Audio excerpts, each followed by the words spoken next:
Hey guys, what's up? Billy Loves Dipping back, another video. Last video, a couple days ago, so I was going to start making more dip reviews and some how-to videos because somebody requested that I do some more how-to videos.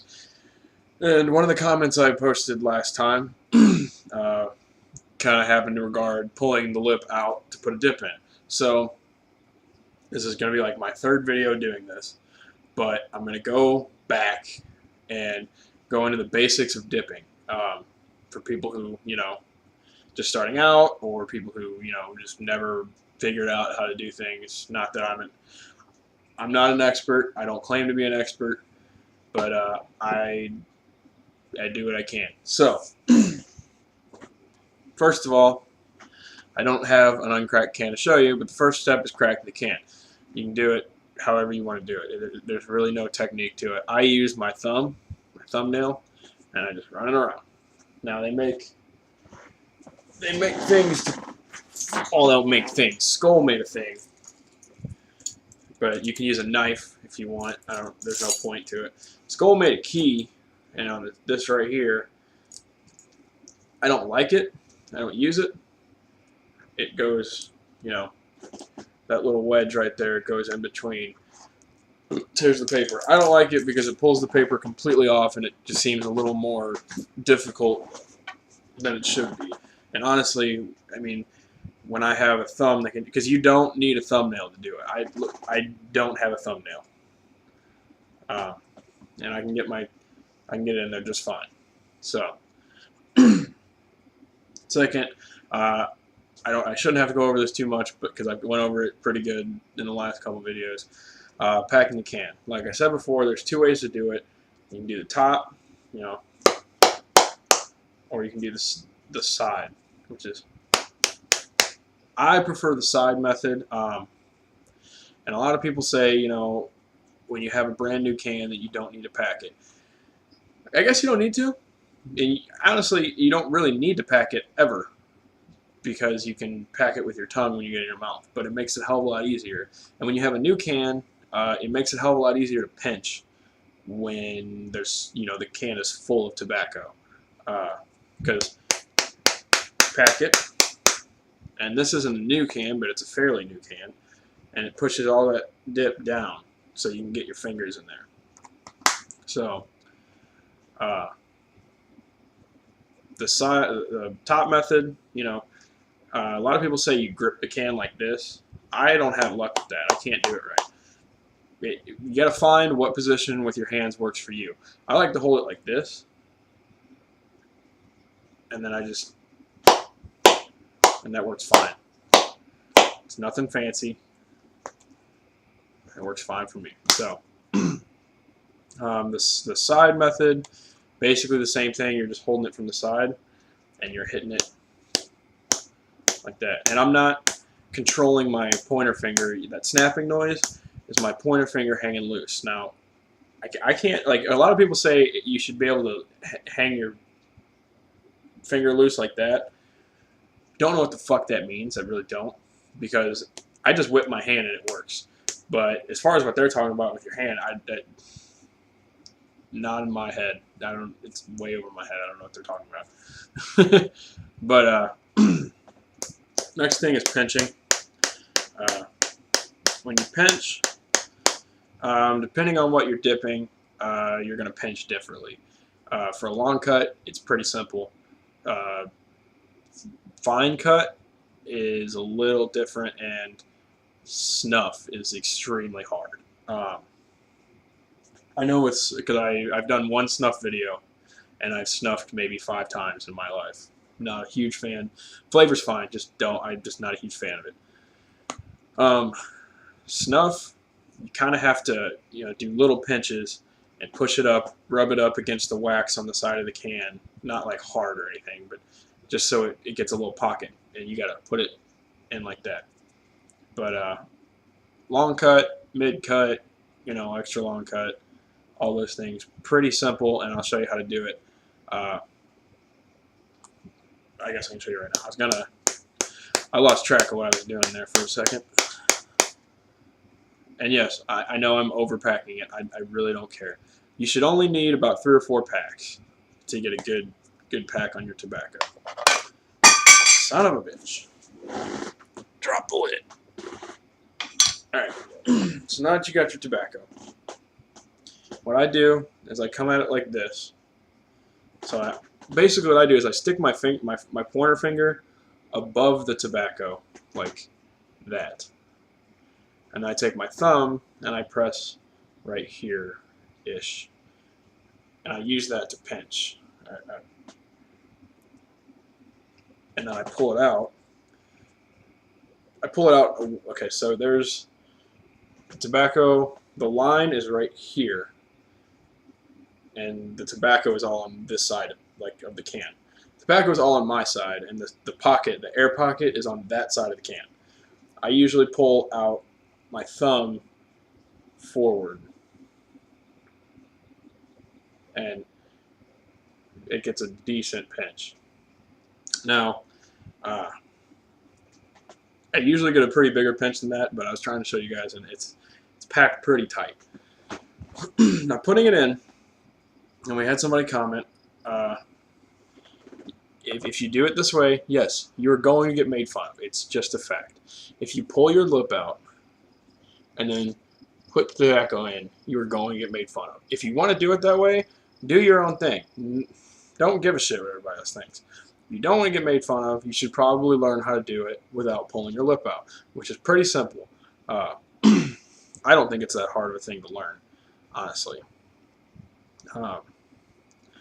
But you take it, and you basically use the two knuckles right here, kind of, to pull your lip down.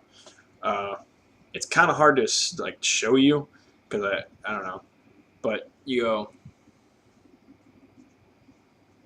pull it down. You pull it down. I pull the lip down. I stick the tobacco in, and then I just kind of work my fingers out so I don't break the tobacco up too much. And then another big thing about once you get the tobacco in your mouth is use your tongue. Now, if you're new to dipping, this is going to be hard for you because you're not used to having a harsh kind of substance in your mouth like that. And you're probably going to get it in the back of your throat or something, and it's probably going to make you gag a couple times. But use your tongue to push it down and make sure it's packed pretty well. And now, don't feel bad. Oh shit, I'm dropping it. Don't feel bad if you got to go back for a couple more pinches or something, because I always do. I call them fillers. That's what everybody calls them. Usually about that big.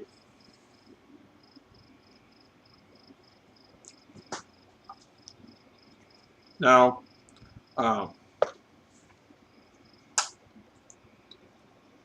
when you start dipping, depending on how often you dip, you're going to want to choose a side to dip in. And every so often, that's going to start to get sore, and you're going to want to switch to the other side. Or you can be like me. I don't have an actual side. Very rarely do I keep my dip in one spot. I do it every now and then. But usually I work it back and forth. I don't know why. It's just something I do. It's a little quirk.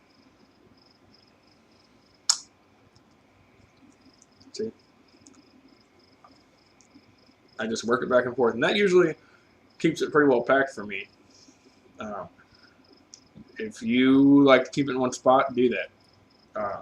But you're going to have to go on both sides with your tongue.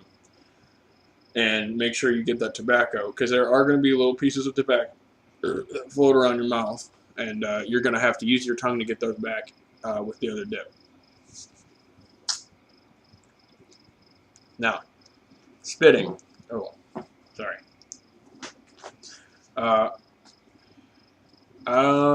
Good example is I went fishing last week with one of my friends, and he doesn't really dip. He has before, but he's not a dipper.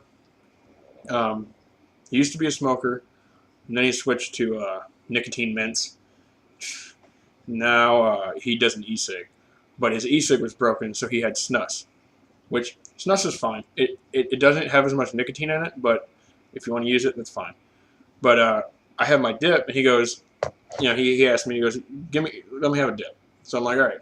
Well, I noticed he wasn't like spitting like a dipper does. You could tell he wasn't a dipper. He was going like that kind of shit. If you do that, you're going to lose half your dip in no time. The way I spit is I get the juices, all right, get some juices for them, and then I use my tongue to force it out. I use pressure from my tongue to force it out, like that. And you're going to get stringers every now and then. It happens to the best of us. My advice is not to wear a white shirt unless you don't care. But that's really it. I mean, it's pretty simple. It's a pretty simple concept. Just, put it in your mouth and enjoy it. I don't really know what to say now.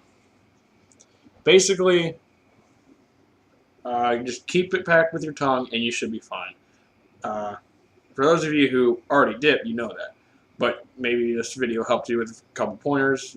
Maybe not. I don't know. I make these videos for people who are new to the channel and don't know.